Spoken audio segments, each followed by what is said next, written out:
Hi, I'm Tim. Welcome to Watchbox, and thanks for logging on. If you love this watch, email me, tmosso at thewatchbox.com. It's in the description below. Your purchase and pricing email question line for buying this or any watch you see on any Watchbox platform.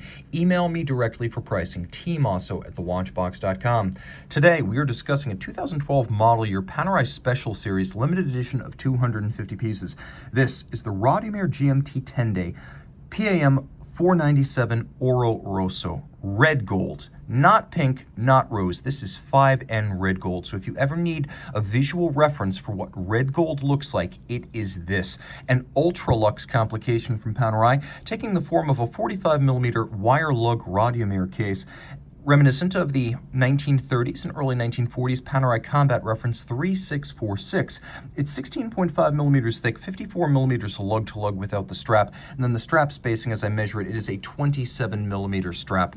Throwing it on the wrist, you can see it's substantial. My wrist is 16 centimeters circumference, and I have to say Panerai seems to understand better than most brands that if you make a big watch, you can't increase the size of the customer commensurately, so it needs to fit on a normal wrist. I could recommend this watch for a wrist as small as 15 centimeters circumference, provided you're okay with the thickness, which is significant, and you're okay with the big watch look, because it's designed to look big. It's not designed to look proportional. The strap that's included, actually, the hardware and the software here is definitely above category for Panerai, as most Panerai straps are either rubber or calfskin. Here we have a nicely finished dark brown, medium rectangular scale alligator leather, contrasting stitch, bolstered, and folded edge. Gator with calf on the bottom. And you can see this is a brand new Panerai factory strap, but it's gator on the top, that medium rectangular scale, and a semi-gloss finish, a lovely contrasting stitch. It does have some bolstering to give it some volume to better hold up visually against the mass of the case. But the second surprise here is the full trigger-actuated red gold deployant clasp. In general, Panerai watches just feature a trapezoidal pin buckle. Rarely do they feature a more elaborate deployant, and this twin trigger job with double folding deployants is a really upscale and handsome piece with a lovely wire motif for the buckle that echoes the wire lug profile of the Radiomir case. Now you can see this is the original 3646 design rather than the later Radiomir 1940, because this doesn't have the straight integral lugs. This has the wire style. But unlike the vintage watches here, it's not welded on. These two screws on the bottom, they don't actually assemble the case. They hold the roots of these lugs in, so you remove the screws, the lugs pop out, pull out to two pieces, release the strap. You can easily swap the strap using conventional jeweler's screwdrivers, and that is the idea here. Of course, you can see the watch is a limited edition, 250 pieces, and you can see the millissummation, individual numbering. This was number 141. The case back is gorgeous. It's screwed in. It has this lovely frosted center. See this media blasted channel that runs all the way around the edge? That is a good looking case back, a combination of polish and media blasting. You can see this one's 50 meters water resistant. It does have a screw down crown, so it's sufficiently water resistant and resilient for surface swimming, but you don't want to take this one too deep. I consider the bare minimum for surface swimming to be 50 meters with a screw down, and this watch does meet that. Now you can see the first generation of Panerai in-house movements developed by a man named Eric Klein in the early 2000s.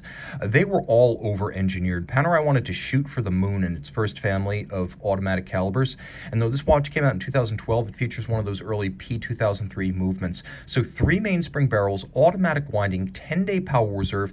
It beats away at 28,800 vibrations per hour, and it's made tough by a full balance bridge and a free-sprung index.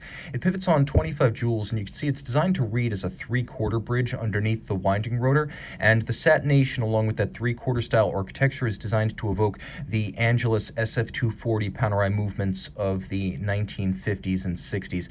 You can see the 1970s style OP interlocking logo on the rotor, as well as a multiplicity of finishes, a combination of polished bevels, satination across the top, and media blasting in the recesses. You can also see that logo on the case back. The screws are polished. It's mostly a mechanical finish, but it's handsome and well judged.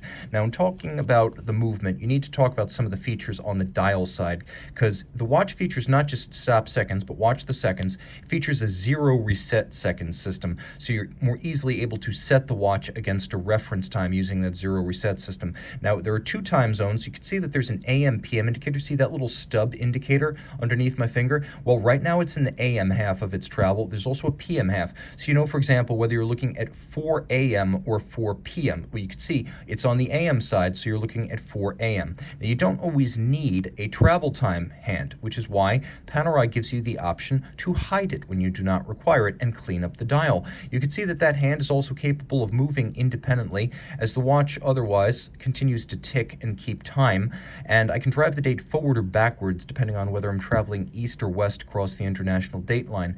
You'll also appreciate that Panerai, unlike Rolex, realizes you can put a date magnifier under the crystal. It doesn't have to be a wart externally, so it's underneath the crystal and it magnifies the date just as well. There is what Paneristi would call a dog fang style power reserve indicator on the dial side, and take note that it is itself loomed, and there will be more of that in a moment. This is a way upscale look for Panerai with rose gold hands, and easier to see from this angle, there are rose gold applique Arabic numerals. There's also a sandwich dial with a sort of fauxtina simulated fade. Sandwich dial construction means there's a solid disc of luminova, and then a stencil featuring numbers and indices is put on top of that disc, and that's what we have right here, that two-element stencil called a sandwich dial.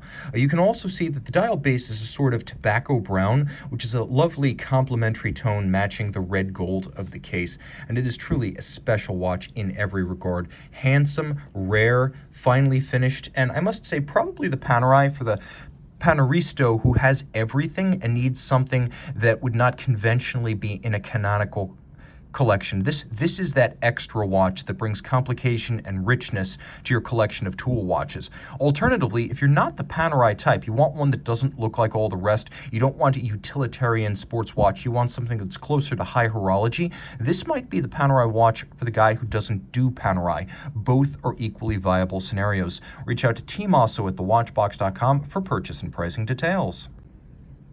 And we're back with the PAM00497. You can see this dial is completely loomed. The second time zone, the power reserve, the AM/PM indicator, the seconds hand. Panerai went all out with this one.